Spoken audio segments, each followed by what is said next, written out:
Hello friend, student दरबार में आप सभी का स्वागत है। जैसा कि हमने कल पढ़ा था part of speech. Part of speech के बारे में हमने कल बताया था और आज हम स्टार्ट करेंगे पार्ट ऑफ स्पीच के फर्स्ट पार्ट पे। नाउन का डिफिनीशन, नाउन का काइंड और नाउन के काइंड के सभी डिफिनीशन।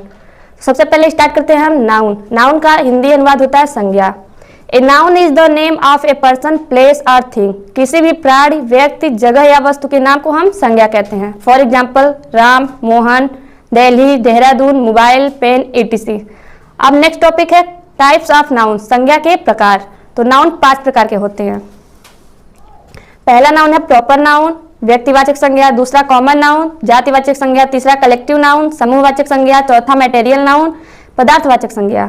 और पांचवा एब्स्ट्रैक्ट नाउन, भाववाचक संज्ञा। तो सबसे पहले प्रॉपर नाउन के बारे में हम स्टार्ट करते हैं, क्या है कैसे है। पहला है प्रॉपर नाउन। प्रॉपर नाउन व्यक्तिवाचक संज्ञा।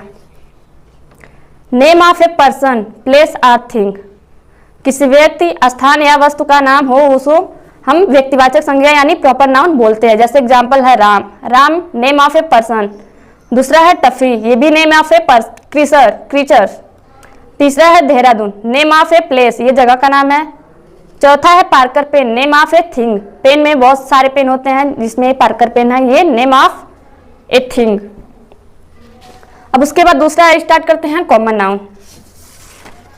कॉमन नाउन जातिवाचक संज्ञा। क्लास ऑफ पर्सन, प्लेस और थिंग। किसी प्राणी, स्थान या वस्तु की जाति का बोध क्या कहलाता है? कॉमन नाउन यानी जातिवाचक संज्ञा। For example mobile, boy, girls, man, women, toy, bag, fan, brother, state, city, etc। तीसरा है कलेक्टिव नाउन। कलेक्टिव नाउन का अर्थ होता है समूहवाचक संज्ञा।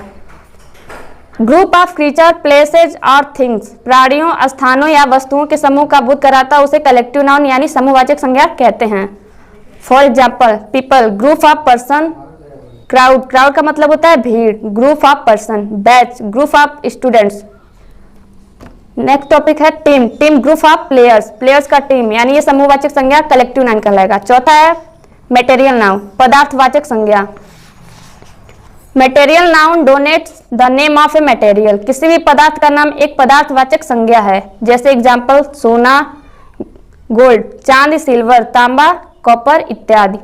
पांचवा है एन एब्स्ट्रैक्ट नाउन, भाववाचक संज्ञा। A noun that refers to if things that does not exist as a material object.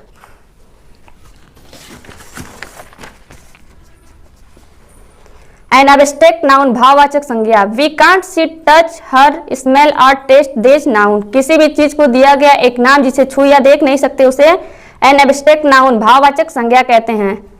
एक मोस्ट इंपॉर्टेंट टॉपिक है, एन एब्स्ट्रैक्ट नाउन में सिर्फ हम उसके भाव को महसूस करते हैं। जैसे एग्जाम्पल है हॉनेस्टी यानी ईमानदारी को हम ना देख सकते हैं ना छू सकते हैं, ओनली फॉर महसूस कर सकते हैं। दूसरा है सैड मतलब दुखी।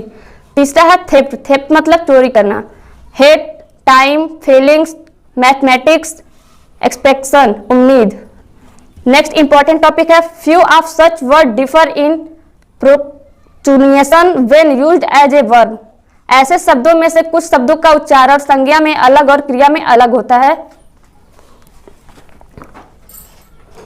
Few of such word differ in pronunciation when used as a verb. ऐसे शब्दों में कुछ शब्दों का उच्चारण संज्ञा में अलग और क्रिया में अलग होता है, जिसे हम एन एब्स्ट्रैक्ट नाउन, भाववाचक संज्ञा कहते हैं। हेलो फ्रेंड, स्टूडेंट दरबार चैनल में आप सभी का स्वागत है। जैसा कि हमने पिछले वीडियो में नाउन के बारे में पढ़ा था, पिछले वीडियो में हमने नाउन की परिभाषा, प्रकार इत्यादि के बारे में पढ़ा और आज हम लोग पार्ट ऑफ स्पीच के दूसरे प्रोनाउन यानी कि सर्वनाम के बारे में पढ़ेंगे।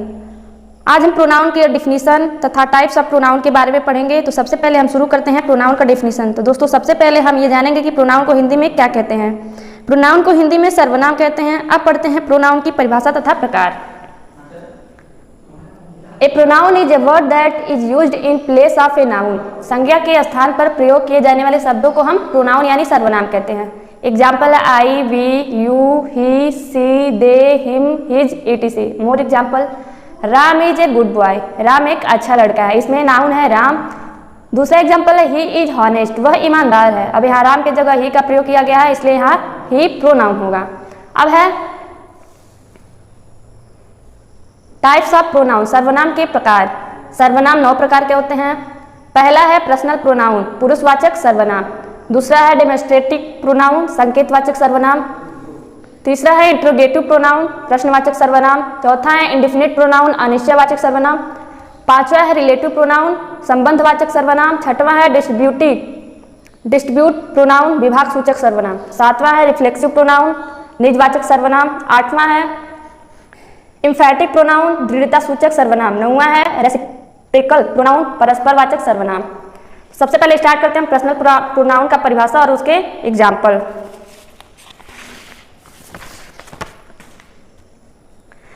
पहला है पर्सनल प्रोनाउन पुरुषवाचक सर्वनाम। इसका डेफिनेशन है personal pronoun is used in place of a person और ए थिंग।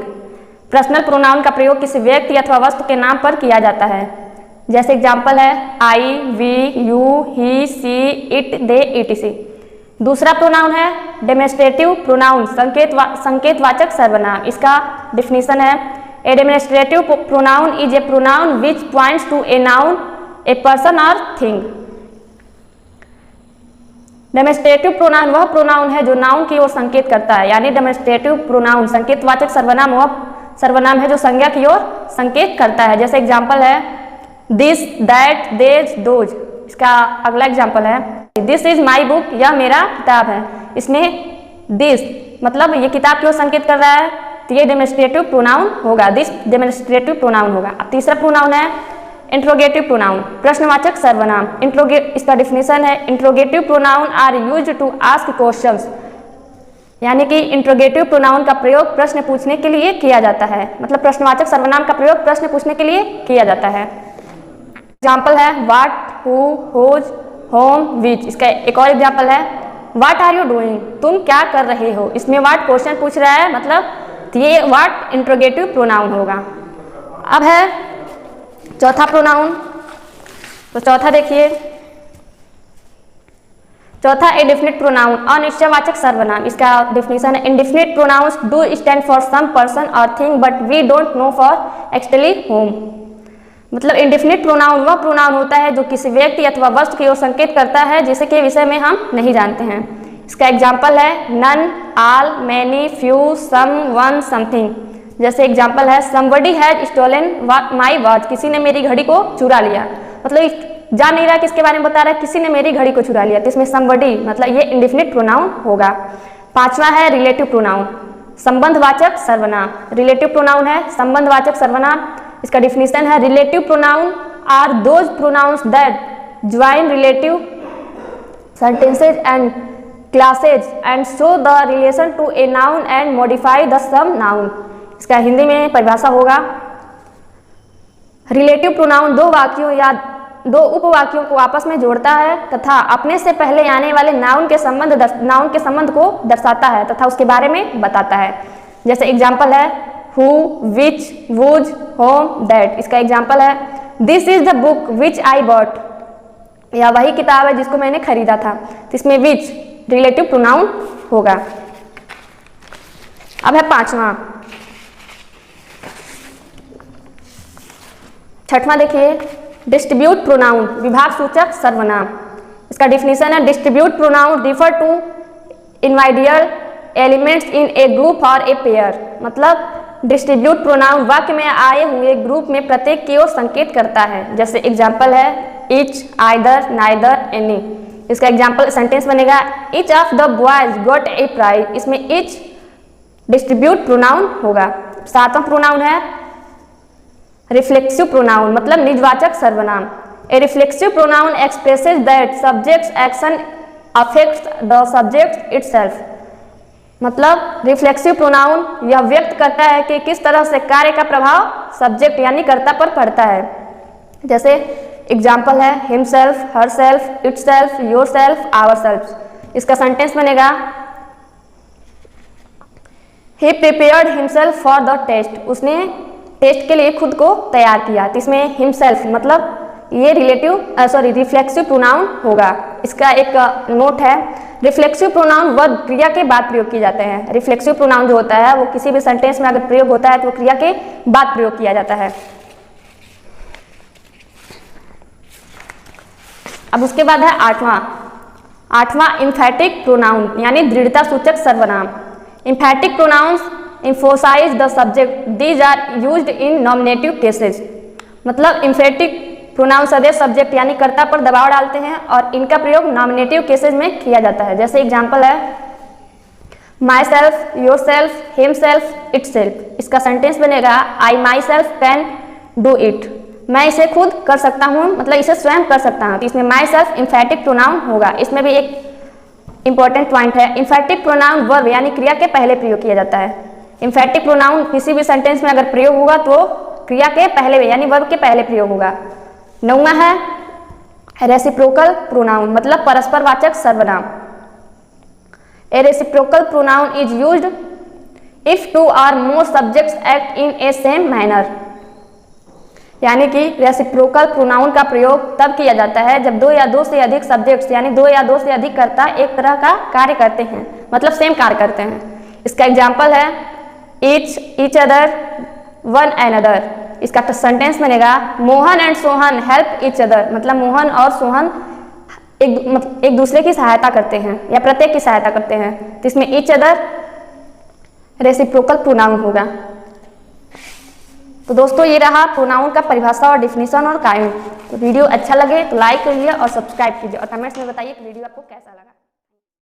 हेलो स्टूडेंट दरबार चैनल में आप सभी का स्वागत है। मैं अर्चना सिंह आज आपको बताऊंगी वर्ब के बारे में। तो जैसा कि पिछले वीडियो में हमने पढ़ा था नाउन, प्रोनाउन, एडजेक्टिव, और आज हम पढ़ेंगे वर्ब के बारे में।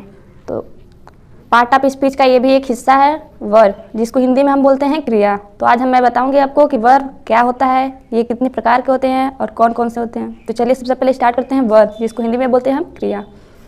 A verb is a word that shows an action, यानी कि ऐसे शब्द जिससे कार्य का होना पाया जाता है क्रिया कहलाता है। जैसे एग्जाम्पल है eat, drink, weep, love, play, sleep, etc।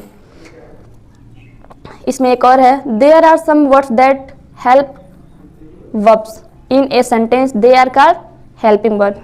वाक्यों में कुछ क्रियाएं आती हैं जिन्हें हम सहायक क्रिया कहते हैं। तो जैसे हेल्पिंग वर्ब में है is, am, are, was, were, had, have इत्यादि etc। अब आएंगे हम टाइप्स ऑफ वर्ब्स, मतलब क्रियाओं के प्रकार। तो मुख्य रूप से क्रियाएं दो प्रकार की होती हैं। पहला है ट्रांजिटिव वर्ब, जिसको हिंदी में बोलते हैं सकर्मक क्रिया। दूसरा है इंट्रांजिटिव वर्ब, जिसको हिंदी में बोलते हैं अकर्मक क्रिया। तो चलिए स्टार्ट करते हैं ट्रांजिटिव वर्ब के बारे में। ट्रांजिटिव वर्ब सकर्मक क्रिया। Intransitive verb is a verb that requires an object to receive the action. इसका हिंदी में परिभाषा होगा जब किसी कर्ता के काम का प्रभाव किसी अन्य पर या कर्म पर पड़ता है तो कर्ता द्वारा किया गया कार्य ट्रांजिटिव यानी सकर्मक क्रिया कहलाती है। जैसे एग्जाम्पल है इसका एग्जाम्पल ऑफ ट्रांजिटिव वर्ब यानी सकर्मक क्रिया के उदाहरण। सी मेड ए केक, इसमें मेड ट्रांजिटिव वर्ब है और केक ऑब्जेक्ट है। तो मतलब इसका प्रभाव केक पे पड़ रहा है या ऑब्जेक्ट पे पड़ रहा है तो मेड ट्रांजिटिव वर्ब होगा। दूसरा एग्जाम्पल है राम गेव मी ए पेन, तो इसमें गेव मी ए पेन, तो इसमें पेन देखिए डायरेक्ट ऑब्जेक्ट है, पेन इसमें डायरेक्ट ऑब्जेक्ट है। ये पेन जो है वो डायरेक्ट ऑब्जेक्ट है, तो ये पेन हो जाएगा डायरेक्ट ऑब्जेक्ट। मी इनडायरेक्ट ऑब्जेक्ट है, इसमें दो ऑब्जेक्ट हैं मी एंड पेन। तो पेन गेव मतलब गेव का प्रभाव करता, इसका प्रभाव पेन इस पे पड़ रहा है तो इसमें ये डायरेक्ट ऑब्जेक्ट हो जाएगा और मी दूसरा ऑब्जेक्ट है ये इनडायरेक्ट ऑब्जेक्ट हो जाएगा और इसमें गेव ट्रांजिटिव वर्ब हो जाएगा। अब दूसरा है इंट्रांजिटिव वर्ब अकर्मक क्रिया। तो इसका डिफिनीशन देखिए the verb used without an object is called an intransitive verb. जैसे कि इसका जब किसी कर्ता के काम का प्रभाव किसी अन्य पर या कर्म पर न पड़कर स्वयं कर्ता पर पड़े तो कर्ता द्वारा किया गया कार्य अर्थात क्रिया अकर्मक क्रिया कहलाती है। जैसे इसका एग्जाम्पल है ही इज लाफिंग मतलब वह हंस रहा है। तो इसका प्रभाव इसमें ऑब्जेक्ट नहीं है तो इसका सीधा प्रभाव क्रिया पे पड़ रहा है लाफिंग पे। ही का प्रभाव ये सब्जेक्ट है, ये हेल्पिंग वर्ब है, ये वर्ब है। तो इसमें ही इज लाफिंग ये इंट्रांजिटिव वर्ब होगा। इसमें कोई ऑब्जेक्ट नहीं है तो इसका सीधा प्रभाव लाफिंग पे पड़ रहा है तो ये इंट्रांजिटिव वर्ब होगा। बी एग्जाम्पल है प्लीज सिट, कृपया बैठ जाओ, तो इसका सीधा प्रभाव सिट पे पड़ रहा है तो ये सिट इंट्रांजिटिव वर्ब होगा। हेलो फ्रेंड, स्टूडेंट दरार चैनल में आप सभी का स्वागत है। तो दोस्तों, मैंने आपको पिछले वीडियो में प्रोनाउन के बारे में पढ़ाया था। पिछले वीडियो में मैंने आपको प्रोनाउन का डिफिनेशन तथा टाइप्स ऑफ प्रोनाउन के बारे में बताया था और आज मैं आपको बताऊंगी एडजेक्टिव के बारे में। तो सबसे पहले स्टार्ट करते हैं एडजेक्टिव। एडजेक्टिव का हिंदी में अर्थ होता है विशेषण। An adjective is a word which adds something to the meaning of a noun और प्रोनाउन। संज्ञा और सर्वनाम की विशेषता बताने वाले शब्दों को हम विशेषण कहते हैं।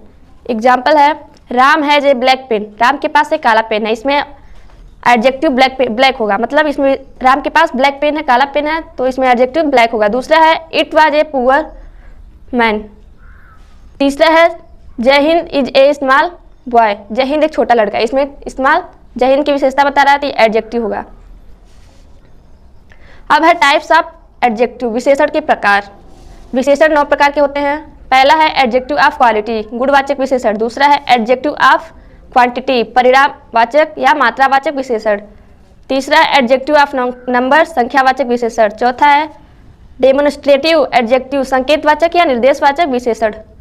पांचवा है डिस्ट्रीब्यूटिव एडजेक्टिव, प्रत्येक सूचक विशेषण। छठा है इंट्रोगेटिव विशेषण इंट्रोगेटिव एडजेक्टिव, प्रश्नवाचक विशेषण।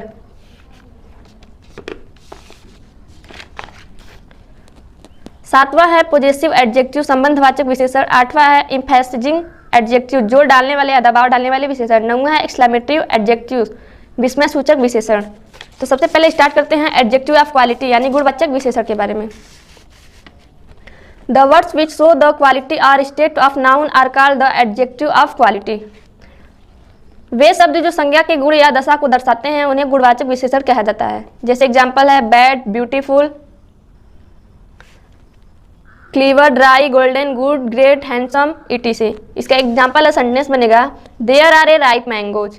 राइप मतलब पका, तो इसमें एडजेक्टिव हो जाएगा। इसमें एडजेक्टिव की क्वालिटी बता रही है, ये कैसा है। दूसरा है Calcutta is a big city, इसमें कलकत्ता का एडजेक्टिव मतलब बिग सिटी, बिग होगा इसमें। दूसरा है एडजेक्टिव ऑफ क्वांटिटी, परिमाणवाचक विशेषण। The word which show the quantity or degree of a noun is called adjective of quantity। वे शब्द जो संज्ञा की मात्रा को दर्शाते हों परिमाणवाचक विशेषण कहलाते हैं। जैसे example, a great deal of, a lot of, any, enough, etc। इसका सेंटेंस बनेगा, आई हैव सम मनी, मेरे पास कुछ पैसे हैं, तो इसमें सम एडजेक्टिव ऑफ क्वांटिटी होगा। तीसरा एडजेक्टिव है एडजेक्टिव ऑफ नंबर, संख्यावाचक विशेषण। ये एडजेक्टिव व्यक्तियों तथा वस्तुओं की संख्या के क्रम को बताते हैं। पहले एग्जाम्पल है इसका, आई रीड इन क्लास 5, मैं कक्षा 5 में पढ़ता हूँ। इसमें 5 एडजेक्टिव ऑफ नंबर होगा। चौथा एडजेक्टिव है डेमोन्स्ट्रेटिव एडजेक्टिव यानी संकेतवाचक विशेषण। This point out which person, places और थिंग्स आर मेंट। ये एडजेक्टिव व्यक्ति, स्थान या वस्तुओं की ओर संकेत करते हैं। एग्जाम्पल है इसका, such, that, the other, the same, these. इसका सेंटेंस बनेगा, that boy is my friend, वह लड़का मेरा मित्र है। तो इसमें किसकी ओर संकेत कर रहा है, लड़के की ओर, तो इसमें दैट डोमेस्ट्रेटिव एडजेक्टिव होगा। पांचवा है डिस्ट्रीब्यूट एडजेक्टिव मतलब प्रत्येक सूचक विशेषण। दिस शो दैट पर्सन और थिंग्स आर टेकन सिंगली और स्पेरेटली। जो एडजेक्टिव किसी वर्ग की विशेषता या जो एडजेक्टिव किसी वर्ग की प्रत्येक वस्तु या व्यक्ति को प्रकट करे डिस्ट्रीब्यूट एडजेक्टिव कहलाता है। इसका एग्जाम्पल है, etch bigger was given arms. दूसरा है, etch girls will make a speech. इसमें दोनों सेंटेंसों में इच डिस्ट्रीब्यूट मतलब प्रत्येक सूचक विशेषण होगा। छठवां है इंट्रोगेटिव एडजेक्टिव, प्रश्नवाचक विशेषण। These adjective are used with noun to ask question. ये एडजेक्टिव नाउन के साथ लगकर प्रश्न पूछने का कार्य करते हैं। जैसे एग्जाम्पल है इसका, विच बुक इज योर्स, इसमें से तुम्हारा किताब कौन सा है। तो इसमें विच इंट्रोगेटिव मतलब प्रश्न पूछने का काम कर रहा है, तो इसमें इंट्रोगेटिव एडजेक्टिव विच होगा। दूसरा है, which road should we take to reach the city, वो कौन सा रोड है जिसको पकड़ के हम शहर तक जा सकते हैं। तीसरा है, विच वे विल यू गो।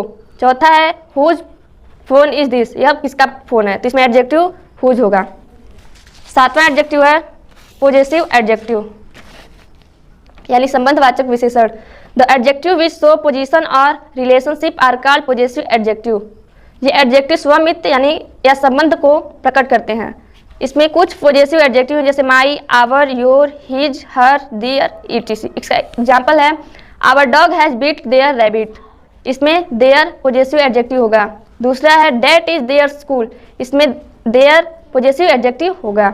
इसमें एक इंपॉर्टेंट टॉपिक है, पॉजेसिव एडजेक्टिव का प्रयोग नाउन के पहले और पॉजेसिव प्रोनाउन का प्रयोग वर्ब के बाद होता है। जैसे देख लीजिए, इधर पॉजेसिव एडजेक्टिव है, इधर पॉजेसिव नाउन है, प्रोनाउन है। तो इसमें है दिस इज माई बुक, यह मेरा किताब है, और इसमें लिखा this is book is mine, तो दोनों में अंतर है। आठवां है एम्फेसिजिंग एडजेक्टिव, निजवाचक विशेषण, the adjective which reflect emphasis on subject called emphasizing adjective. वे विशेषण जो कर्ता पर जोर डालते हैं निजवाचक विशेषण कहलाते हैं। वे विशेषण जो कर्ता पर जोर डालते हैं, दबाव डालते हैं, वो निजवाचक विशेषण कहलाते हैं। जिसका एग्जाम्पल है saw it with my own eyes, that is the very thing we want. 9वां एडजेक्टिव है एक्सक्लेमेटरी एडजेक्टिव, विस्मय सूचक विशेषण, the word what is sometimes used as an exclamatory adjective. वे विशेषण जो विस्मय या आकस्मिक अनुभूति को दर्शाते हैं विस्मय सूचक विशेषण कहलाते हैं। जैसे इसका एग्जाम्पल है वाट एन आइडिया, क्या एक विचार है, मतलब इसमें वाट एक्सक्लेमेटरी आश्चर्य से पूछ रहा है तो इसमें वाट एक्सक्लेमेटरी यानी विस्मय सूचक विशेषण कहलाएगा। दूसरा है be what a piece of work is man, इसमें भी वाट एक्सक्लेमेटरी एडजेक्टिव होगा। तीसरा है वाट जीनियस, इसमें भी सी में वाट एक्सक्लेमेटरी एडजेक्टिव होगा। थैंक्स। हेलो फ्रेंड, स्टूडेंट दरबार चैनल में आप सभी का स्वागत है। आज मैं बताऊंगी आपको एडवर्ब के बारे में। एडवर्ब पार्ट ऑफ स्पीच का एक हिस्सा है और इसके बारे में हम पढ़ेंगे आज। तो सबसे पहले स्टार्ट करते हैं, एडवर्ब को हिंदी में क्या कहते हैं, क्रिया विशेषण कहते हैं। इसका डिफिनेशन देखिए, an adverb is a word that describes a verb and adjective or another adverb. Adverb वे शब्द हैं जो नाउन, प्रोनाउन तथा इंटरजेक्शन को छोड़कर अन्य सभी पार्ट ऑफ स्पीच की विशेषता प्रकट करते हुए उनके अर्थ को परिवर्तित कर देते हैं। जैसे एग्जाम्पल इसका Rohan run fast, Rohan run fast मतलब रोहन तेज दौड़ता है, तो इसमें रन वर्ब होगा और एडवर्ब है fast.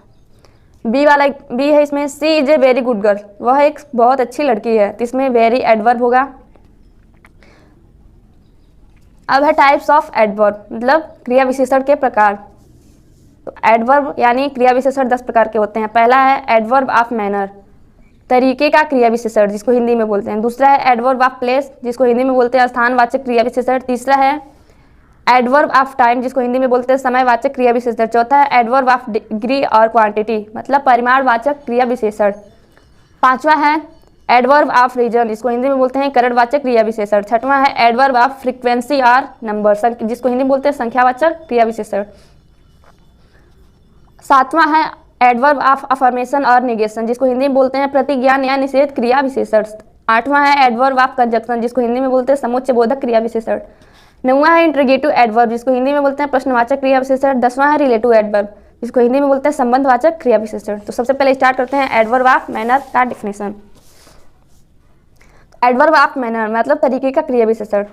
This type of adverb tells you us in what manner the action takes place and answers the question how और इन व्हाट मैनर, मतलब इस प्रकार के एडवर्ब कार्य करने के विषय में बताते हैं तथा हाउ एंड व्हाट से प्रश्न करते हैं। जैसे एग्जाम्पल है इसका slowly, बैटली, clearly, quietly, well, etc.. इसका एक सेंटेंस बनेगा।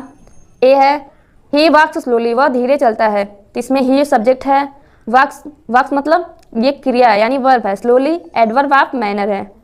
बी है ही स्पीक्स क्लियरली, वह स्पष्ट बोलता है, तो इसमें ही सब्जेक्ट है, स्पीक्स वर्ब है, क्लियरली एडवर्ब ऑफ मैनर है।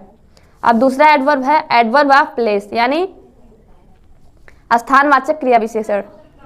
This type of adverb tells us the place of an action and answer the question where. इस तरह एडवर्ब कार्य के स्थान के विषय में बताते हैं और वेयर प्रश्न का उत्तर देते हैं। जैसे एग्जाम्पल है there, here, in, out, above, below, far, इट्सी। इसका सेंटेंस बनेगा ए है कम इन मतलब आ जाओ, इसमें कम वर्ब है, इन एडवर्ब ऑफ प्लेस है। दूसरा है ही कम्स हेयर, इसमें ही सब्जेक्ट है, कम्स वर्ब है और हेयर एडवर्ब इन प्लेस है। अब तीसरा एडवर्ब है एडवर्ब ऑफ टाइम, जिसको हिंदी में बोलते हैं समयवाचक क्रिया विशेषण। तो इसका डिफिनेशन देखिए, this type of adverb tells us the time of an action and answers the question when, यानी कि इस तरह के एडवर्ब हमें क्रिया के समय के बारे में बताते हैं तथा व्हेन प्रश्न का उत्तर देते हैं। जैसे एग्जाम्पल है now, before, today, yesterday, since, already, etc। इसका सेंटेंस बनेगा ही कम लेट, वह देर से आया। इसमें ही सब्जेक्ट होगा, कम वर्ब होगा, लेट एडवर्ब ऑफ मैनर होगा। चौथा एडवर्ब है एडवर्ब ऑफ फ्रीक्वेंसी और नंबर, यानी संख्यावाचक क्रिया विशेषण। इसका डिफिनेशन देखिए, this type of adverb tells how frequently an action takes place and answer the question how often, यानी कि इस तरह के एडवर्ब कार्य की संख्या के विषय में बताते हैं और हाउ ऑफन जैसे प्रश्न का उत्तर देते हैं। जैसे एग्जांपल है once, twice, thrice, often, seldom, always, etc। जैसे इसका सेंटेंस बनेगा I read this book twice, I read book twice, मैंने इस किताब को 2 बार पढ़ा। तो इसमें आई सब्जेक्ट होगा, रीड वर्ब है, दिस बुक ऑब्जेक्ट है और ट्विस एडवर्ब ऑफ मैनर है, sorry twice adverb of manner है। पांचवा एडवर्ब है एडवर्ब ऑफ डिग्री और क्वांटिटी, यानी परिमाणवाचक क्रिया विशेषण। This type of adverb expresses degrees of quantity, state condition and relation and answer the questions how much, in what degree और to what extent, यानी कि इस तरह के एडवर्ब मात्रा व परिमाण के विषय में बताते हैं और how much and what degree के प्रश्न का उत्तर देते हैं। जैसे एग्जांपल है इसका very, little, quite, enough, too much, almost, etc। इसका सेंटेंस बनेगा ही इज वेरी क्लीवर, वह बहुत चतुर है। तो इसमें ही सब्जेक्ट है, इज हेल्पिंग वर्ब है, वेरी एडवर्ब ऑफ डिग्री है और ये एडजेक्टिव, क्लीवर एडजेक्टिव। छठवां एडवर्ब है एडवर्ब ऑफ रीजन, यानी करणवाचक क्रिया विशेषण। तो इसका डिफिनेशन देखिए, this type of adverb tells us the reason or purpose of the action and answer the question why, यानी कि इस प्रकार के विशेषण कार्य के कारण व उद्देश्य के विषय में बताते हैं और why से प्रश्न पूछते हैं। जैसे एग्जांपल है इसका therefore, hence, etc। इसका सेंटेंस बनेगा he therefore left school, इसमें ही सब्जेक्ट है, स्कूल ऑब्जेक्ट है और therefore एडवर्ब ऑफ रीजन है। सातवां एडवर्ब है adverb of affirmation and negation, यानी प्रतिज्ञान या निषेध क्रिया विशेषण। इसका डेफिनेशन है adverb of affirmation is an adverb which confirms the action and adverb of negation is an adverb which Danish the action in the sentence, यानी कि एडवर्ब ऑफ अफर्मेशन वह एडवर्ब है, यानी वह क्रिया विशेषण है जो कार्य के होने के विषय में बताता है और एडवर्ब ऑफ निगेशन वह एडवर्ब है जो कार्य के न होने के विषय में बताता है। जैसे एग्जांपल है एडवर्ब ऑफ अफर्मेशन का एग्जांपल है yes, surely, certainly, undoubtedly, definitely, absolutely, etc। अब एडवर्ब ऑफ निगेशन का उदाहरण है नो, नॉट, नेवर। अब दोनों का सेंटेंस बनेगा, आप एडवर्ब ऑफ अफर्मेशन का सेंटेंस देखिए बनेगा yes he went here there, sorry yes he went there. तो इसमें यस एडवर्ब ऑफ अफर्मेशन होगा, बी है। अब एडवर्ब ऑफ निगेशन का सेंटेंस देखिए he will never go there, तो इसमें नेवर एडवर्ब ऑफ निगेशन होगा। अब आठवां एडवर्ब है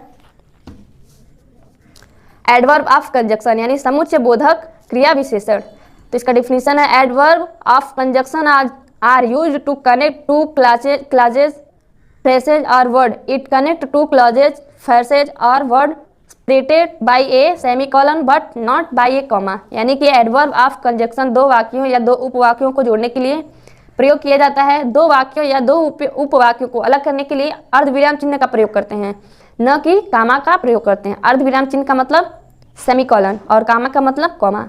इसका एग्जांपल है also, likewise, otherwise, Indeed, still, दस, etc। इसका सेंटेंस बनेगा इट वाज रेनिंग, उसके बाद है सेमीकोलन है यानी अर्धविराम चिन्ह, देयरफॉर उसके बाद कॉमा है, आई चेंज माई प्लान्स। तो इसमें देयरफॉर एडवर्ब ऑफ कंजक्शन होगा, यानी ये 2 सेंटेंस यानी 2 वाक्यों को जोड़ने का काम कर रहा है।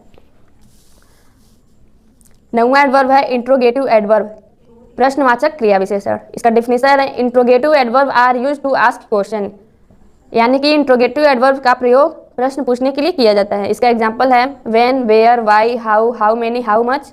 इसका सेंटेंस बनेगा ए है, पहला सेंटेंस है when will you go to your office, तुम अपने ऑफिस कब जाओगे। तो इसमें व्हेन प्रश्न पूछने का काम कर रहा है, इंट्रोगेटिव एडवर्ब होगा। बी है वेयर डू यू लिव, तुम कहाँ रहते हो। तो इसमें ये पूछ रहा है, प्रश्न पूछ रहा है, तो वेयर इंट्रोगेटिव एडवर्ब होगा। तीसरा है why are you behaving like this, तो इसमें व्हाई प्रश्न पूछने का काम कर रहा है, तो ये इंट्रोगेटिव एडवर्ब। 10वां एडवर्ब है रिलेटिव एडवर्ब, यानी संबंधवाचक क्रिया विशेषण। तो रिलेटिव एडवर्ब का डिफिनेशन देखिए, relative adverb are used to join sentences और clauses. This adverb are when, where and why, यानी कि व्हेन मतलब टाइम, वेयर मतलब प्लेस एंड व्हाई मतलब रीजन। इसका हिंदी में परिभाषा देखिए, रिलेटिव एडवर्ब का प्रयोग दो वाक्यों या दो उपवाक्यों को जोड़ने के लिए किया जाता है। इस रिलेटिव एडवर्ब में व्हेन, वेयर, व्हाई जैसे इंट्रोगेटिव वर्ड्स को कंजक्शन के रूप में प्रयोग किया जाता है, यानी व्हेन, वेयर और व्हाई कंजक्शन का काम करते हैं। इसका एग्जाम्पल है I know the time when he will come, मैं समय जानता हूँ जब वो आया। तो इसमें व्हेन दो सेंटेंसों को जोड़ने का काम कर रहा है, तो ये रिलेटिव एडवर्ब होगा। दूसरा है I know the place where he was born, इसमें वेयर दो सेंटेंसों को जोड़ने का काम कर रहा है, तो ये रिलेटिव एडवर्ब होगा। धन्यवाद। हेलो स्टूडेंट दरबार चैनल में आप सभी का स्वागत है। आज हम पढ़ेंगे प्रीपोजिशन के बारे में। प्रीपोजिशन पार्ट ऑफ स्पीच का एक हिस्सा है और आज हम पढ़ेंगे प्रीपोजिशन का परिभाषा, उसके टाइप्स और उसके टाइप्स के परिभाषा के बारे में। तो सबसे पहले स्टार्ट करते हैं प्रीपोजिशन को हिंदी में हम कहते क्या है। प्रीपोजिशन को हिंदी में हम संबंध बोधक अव्यय कहते हैं। इसका डिफिनेशन है a preposition is a word placed before a noun और pronoun so its relation to other word in a sentence, यानी कि वे शब्द जो किसी नाउन या प्रोनाउन के पहले प्रयोग होकर उसका संबंध किसी अन्य नाउन प्रोनाउन से प्रकट करते हैं, प्रीपोजिशन यानी संबंध बोधक अव्यय कहलाते हैं। जैसे एग्जाम्पल है on, under, in, near, to, upon, about, by, with, for, etc। अब टाइप्स है इसके, टाइप्स ऑफ प्रीपोजिशन। तो प्रीपोजिशन 10 प्रकार के होते हैं। पहला प्रीपोजिशन है प्रीपोजिशन ऑफ टाइम, जिसको हिंदी में बोलते हैं समयवाचक संबंध बोधक अव्यय। दूसरा है प्रीपोजिशन ऑफ प्लेस, जिसको हिंदी में बोलते हैं स्थानवाचक संबंध बोधक अव्यय। तीसरा है प्रीपोजिशन फॉर डायरेक्शन और मूवमेंट, यानी दिशा संबंध बोधक अव्यय।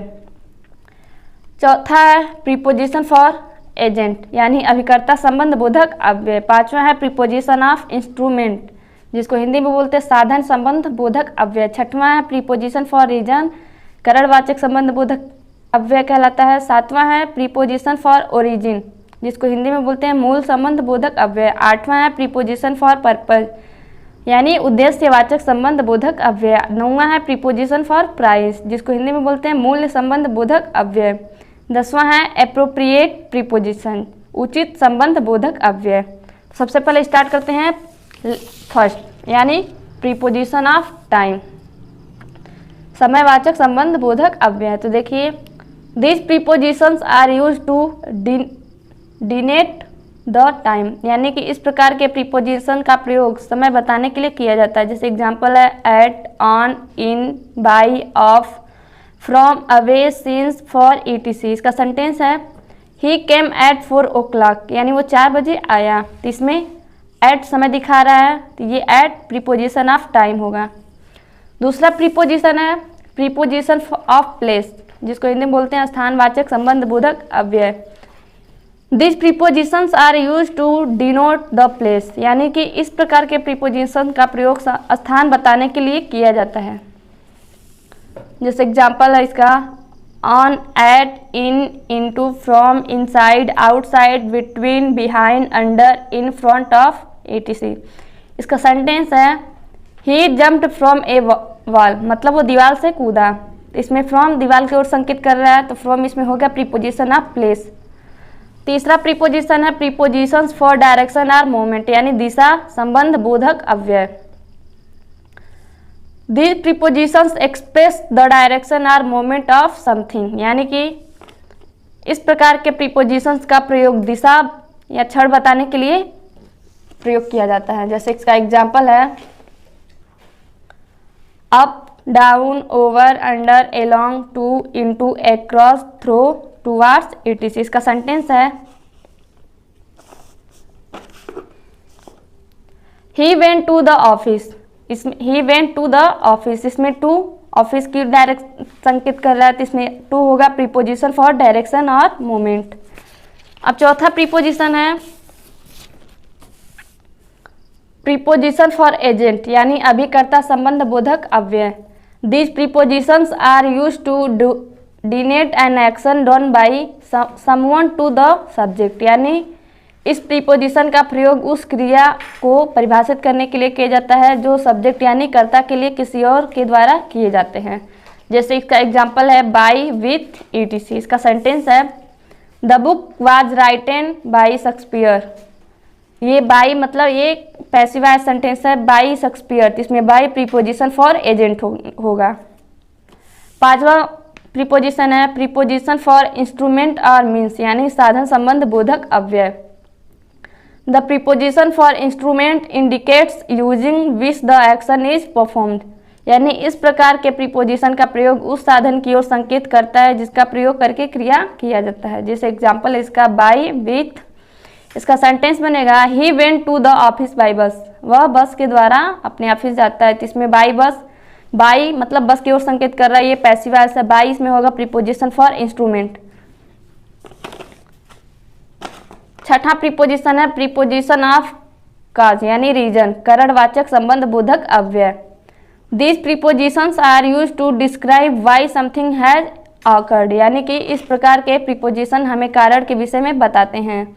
इसका एग्जाम्पल है of, for, with, due to, because of, on, account of, etc। इसका सेंटेंस है he was award for his excellence, इसमें फॉर हिज एक्सीलेंस की तरफ संकेत कर रहा है, इसमें फॉर रीजन बता रहा है, तो फॉर होगा प्रीपोजिशन ऑफ कॉज या रीजन। सातवां प्रीपोजिशन है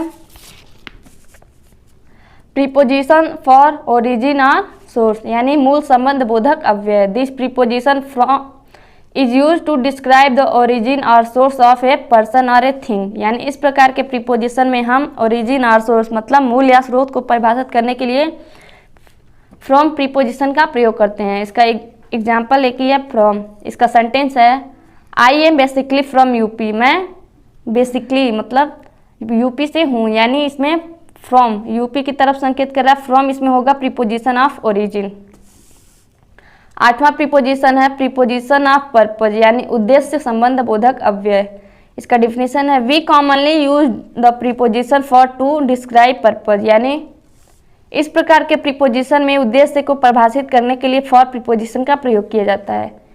इसका एग्जाम्पल है ए ruler is used for drawing lines, ruler का प्रयोग ड्राइंग लाइंस के लिए किया जाता है। तो इसमें फॉर प्रीपोजिशन फॉर पर्पज होगा, इसमें उद्देश्य बता रहा है ड्राइंग लाइंस फॉर, तो फॉर प्रीपोजिशन फॉर पर्पज। नौवां प्रीपोजिशन है प्रीपोजिशन फॉर प्राइस, यानी मूल्य संबंध बोधक अव्यय। We commonly use the preposition for and at the to describe price, यानी इस प्रकार के प्रीपोजिशन में मूल्य प्राइस को परिभाषित करने के लिए फॉर एंड इट प्रीपोजिशन का प्रयोग करते हैं। जैसे इसका एग्जांपल है फॉर एट etc। इसका सेंटेंस बनेगा I bought this dress for 400 rupees, मैंने यह ड्रेस 400 रुपये में खरीदी थी। इसमें फॉर प्रीपोजिशन फॉर प्राइस होगा। 10वां प्रीपोजिशन है एप्रोप्रिएट प्रीपोजिशंस, यानी उचित संबंध बोधक अव्यय। इसका डिफिनीशन है some adjective verb and noun are followed by particular prepositions, this prepositions do not follow any rule, यानी कि इस प्रकार के प्रीपोजिशन में कुछ एडजेक्टिव वर्ब तथा नाउन्स कुछ विशेष संयोजक के द्वारा फॉलो किए जाते हैं तथा इस प्रकार के प्रीपोजिशन में किसी भी नियम को फॉलो नहीं किया जाता है। इसका एग्जाम्पल है, एग्जाम्पल पहला अफ्रेड ऑफ, इसका है sentence he is afraid of dogs, इसमें ऑफ एप्रोप्रिएट प्रीपोजिशन होगा। दूसरा है belong to, this book belong to me, इसमें बिलोंग्स एप्रोप्रिएट प्रीपोजिशन होगा। तीसरा है फॉन्ड ऑफ, इसमें है इसका सेंटेंस है he is fond of music, इसमें ऑफ एप्रोप्रिएट प्रीपोजिशन होगा। ये तीनों एडजेक्टिव हैं। थैंक्स। हेलो स्टूडेंट, आज हम पढ़ेंगे कंजक्शन के बारे में। ये भी पार्ट ऑफ स्पीच का एक हिस्सा है। तो सबसे पहले स्टार्ट करते हैं कंजक्शन को हिंदी में हम कहते क्या है। कंजक्शन को हिंदी में हम कहते हैं समुच्चय बोधक अव्यय। इसका डिफिनीशन देख लेते हैं।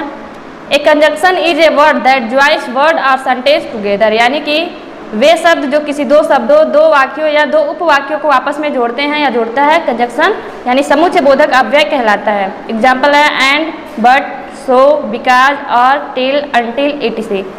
कंजक्शन के प्रकार, तो कंजक्शन 3 प्रकार के होते हैं। पहला है कोऑर्डिनेटिंग कंजक्शन, जिसको समान पदीय समुच्चय बोधक अव्यय कहते हैं। दूसरा है सबऑर्डिनेटिंग कंजक्शन, जिसको आश्रित समुच्चय बोधक अव्यय कहते हैं।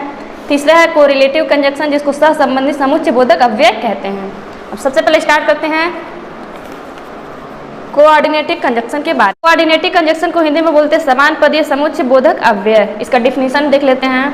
The conjunction that connect two word two independent phrases और clauses is known as a coordinating conjunction, यानी वो कंजक्शन जो दो शब्दों को जोड़ता है और दो इंडिपेंडेंट यानी जो किसी पर डिपेंड नहीं होते हैं फ्रेजेज और क्लॉजेज को जोड़ता है कोऑर्डिनेटिंग कंजक्शन कहलाता है। एग्जाम्पल है फॉर, एंड, बट, और, नॉर, एट, सो, etc। इसका सेंटेंस है रिया एंड रीमा आर सिस्टर्स, यानी रिया एंड रीमा आर सिस्टर्स। इसमें हम रिया और रीमा को जोड़ने का काम एंड कर रहा है तो ये कंजक्शन होगा, कोऑर्डिनेटिंग कंजक्शन होगा। अब है punctuation rule for coordinating conjunction. Coordinating conjunction के कुछ पंक्चुएशन रूल है। तो पहला रूल है for joining word phrases no comma, यानी दो सेंटेंसों को जोड़ने के लिए हम कामा का प्रयोग नहीं करते हैं। जैसे एग्जांपल है Sohan and Mohan are friend, तो सोहन एंड मोहन, इसमें कामा की जगह हम एंड का प्रयोग किए हैं, इसमें एंड कंजक्शन है। दूसरा है he is poor but he is honest, इसमें दोनों को जोड़ने का काम बट कर रहा था, इसमें बट कंजक्शन हो गया, इसमें हम कामा का यूज नहीं किए हैं। दूसरा कंजक्शन है सब ऑर्डिनेटिंग कंजक्शन, जिसको बोलते हैं आश्रित समुच्चय बोधक अव्यय। इसका डिफिनेशन देख लेते हैं।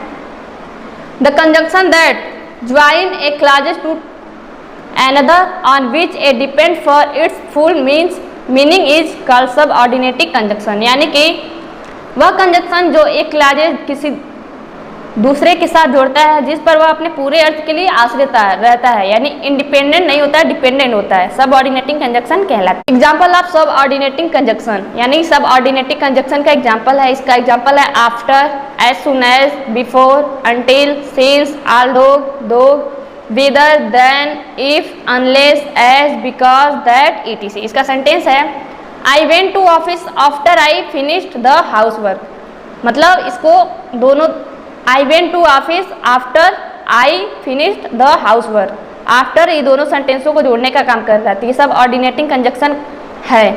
I went to office, I finished the housework, इस दोनों को जोड़ने का काम आफ्टर कर रहा है, तो ये आफ्टर सब ऑर्डिनेटिंग कंजक्शन होगा।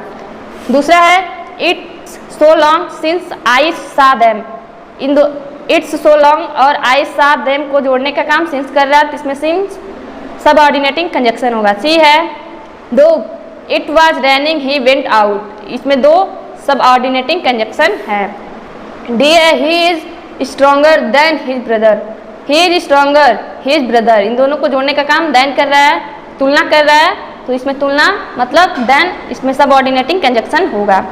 ई वाला है as he was poor I helped him, as इसमें सबऑर्डिनेटिंग कंजक्शन होगा। और तीसरा कंजक्शन है कोरिलेटिव कंजक्शंस, यानी सहसंबंधित समुच्चय बोधक अव्यय। इसका डिफिनेशन है correlative conjunction are pairs of joining word that frequently used to connect two ideas together in a sentence, यानी कि किसी भी वाक्य में ज्वाइनिंग वर्ड्स का एक पेयर्स जोड़ा होता है जो सीधे सीधे प्रयोग किया जाता है, जो दो आइडिया यानी जो दो विचारों को एक साथ जोड़ता है। इसका एग्जाम्पल है both, and, not only, but also, whether और etc।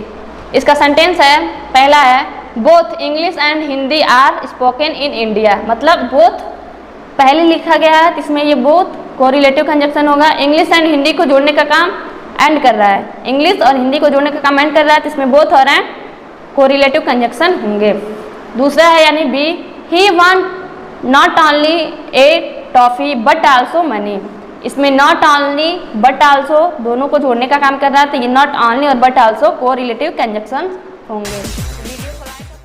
आपको बताऊंगी आज इंटरजेक्शन के बारे में। ये पार्ट ऑफ स्पीच का लास्ट हिस्सा है और मैं बताऊंगी आज आपको इंटरजेक्शन को हिंदी में कहते क्या है। तो सबसे पहले स्टार्ट करते हैं इंटरजेक्शन को हिंदी में क्या कहते हैं। इंटरजेक्शन को हिंदी विस्मयादि बोधक अव्यय कहते हैं। इसका डिफिनेशन देखते हैं। An interjection is a word that express some sudden feeling और इमोशन, यानी कि इंटरजेक्शन वह शब्द है जो हृदय में उठने वाले भावों को अचानक प्रकट करता है, जिसे इंटरजेक्शन यानी कि विस्मयादि बोधक अव्यय कहते हैं। इसका एग्जाम्पल है oh wow alas hurrah etc। इसका सेंटेंस है ah alas we lost the match, इसमें एलास दुखी प्रकट कर रहा है। बी है हुर्रा टुमारो इज हॉलीडे, इसमें प्रसन्नता प्रकट कर रहा है हुर्रा। अब है टाइप्स ऑफ इंटरजेक्शन। उपयुक्त इंटरजेक्शन को निम्नलिखित तरीके से विभाजित किया जा सकता है, जैसे है जॉय में है हुर्रा, ग्रीफ में है एलास, सरप्राइज में है हा वाट आह ओह, अप्रूवल में है ब्रेवो और एप। निम्नलिखित सब समूहों का भी सडन फीलिंग और इमोशन को व्यक्त करने के लिए प्रयोग किया जाता है, जैसे है ah me, for shame, well done, good good, God heavens etc। इसका एग्जाम्पल है पहला एलास ही इज डैड, इसमें दुखी प्रकट कर रहा है। दूसरा है हेलो हाउ आर यू, तीसरा है he is murder mother died, इसमें भी दुखित प्रकट कर रहा है। चौथा है लुक, हाउ हिज सिस्टर। पांचवा है गुड बाय फ्रेंड। छठा है ओह यू आर लेट, इसमें सरप्राइज मतलब आश्चर्यचकित प्रकट कर, आश्चर्यजनक। सातवां है God heavens, what is the matter. आठवां है hurrah we have on the match, इसमें खुशी प्रकट कर रहा है। छठवां है hush don't make an wise, इसमें गुस्सा प्रकट कर रहा है। 10वां है hell what are you doing here, इसमें पूछ रहा है। अब है दिस दैट दिस दोज का प्रयोग। दिस मतलब यह तथा दैट का वह का प्रयोग सिंगुलर नाउन्स के साथ होता है, जबकि दिस यानी ये, दोज यानी कि वे का प्रयोग प्लूरल नाउन के साथ होता है, यानी कि दिस तथा दैट का प्रयोग सिंगुलर और देज और दोज का प्रयोग प्लूरल में होता है। जैसे इसका है दीज और देज निकटता दर्शाने वाले तथा दैट और दोज दूरी दर्शाने वाले डेमोन्स्ट्रेटिव प्रोनाउन तथा डेमोन्स्ट्रेटिव एडजेक्टिव के रूप में प्रयोग होते हैं। जैसे एग्जांपल है this is a beautiful frock, इसमें दिस एक वचन है और ये निकटता यानी नज़दीकी दर्शा रहा है। दूसरा है that is an old man, इसमें दैट भी एक वचन है लेकिन दैट क्या कर रहा है, दूरी दर्शा रहा है, दूरी प्रकट कर रहा है। तीसरा है see these mangoes are sweet, इसमें दीज बहुवचन है और ये लेकिन ये नज़दीकी दर्शा रहा है। डी है दोज ग्रेप्स आर सावर, इसमें दोज बहुवचन है और दूरी प्रथम और द्वितीय वाक्य में दिस तथा दैट दोनों डेमोन्स्ट्रेटिव प्रोनाउन के रूप में प्रयुक्त हैं, लेकिन द्वितीय तथा तृतीय वाक्य में दीज और दोज दोनों डेमोन्स्ट्रेटिव एडजेक्टिव हैं क्योंकि इनके बाद नाउन का प्रयोग हुआ है। अब है my, our, your, his, her, its, their का प्रयोग। ये पॉजेसिव केस के प्रोनाउन है, ये एक वचन या बहुवचन के साथ प्रयोग होकर उनसे संबंध दर्शाते हैं। जैसे एग्जांपल है पहला माई सन इज वेरी स्मॉल, इसमें माई। दूसरा है योर पेन इज लॉस्ट, इसमें योर का प्रयोग हुआ है। तीसरा है हिज मदर इज इल, इसमें हिज। चौथा है our school on the match, इसमें आवर का प्रयोग हुआ है। पांचवा है the dog walks its tail, इसमें इट्स का प्रयोग हुआ है। अब है इच, इवरी का प्रयोग। इच का प्रयोग दो या दो से अधिक के लिए होता है, लेकिन इवरी का प्रयोग सदा दो या दो से अधिक के लिए नहीं होता है। सॉरी हम लिखना भूल गए हैं, प्रयोग के लिए नहीं होता है। जैसे एग्जांपल है each of the two girls is present, इसमें इच का प्रयोग हुआ है, इसमें दो या दो से अधिक के लिए हुआ है। अब है एवरी सीट वाज ऑक्यूपेड, इसमें तीसरा है इट रेन्स एवरी डे। अब आल बोथ का प्रयोग, आल का अर्थ है सब जबकि बोथ का अर्थ है दोनों। इसका एग्जांपल है a all the children of this class are playing, इसमें आल का प्रयोग हुआ है मतलब चिल्ड्रेन, दिस प्लेइंग इसमें बहुवचन है। तीसरा बी है both Hari and Karim are strong, इसमें बोथ का हरी एंड करीम दो लोगों का संबंध दर्शा रहा है, इसमें दो लोगों का प्रयोग हुआ है, बोथ। अब है आइदर और नाइदर का प्रयोग, आइदर का अर्थ है दोनों में से कोई भी जबकि नाइदर का अर्थ है दोनों में से कोई भी नहीं। जैसे एग्जांपल है ए आइदर गीता और माया विल गो विथ मी, इसमें आइदर गीता और माया, इसमें या तो गीता या तो माया। बी है neither Gita nor Maya came to me, इसमें न तो गीता न तो माया केम टू मी। सी है आइदर कार विल डू। तीसरा डी है नाइदर कार विल डू। अब है मेनी मच का प्रयोग, मेनी संख्या प्रकट करता है जबकि मच परिणाम प्रकट करता है। मेनी संख्या प्रकट करता है कितने लोग हैं, कितना नंबर है, जबकि संख्या परिणाम रिजल्ट प्रकट करता है। इसका एग्जांपल है a there are many children in the garden, यहाँ कई सारे बच्चे थे तो संख्या प्रकट कर रहा है। बी है there are much water in the tank, इसमें परिणाम मतलब रिजल्ट प्रकट कर रहा है।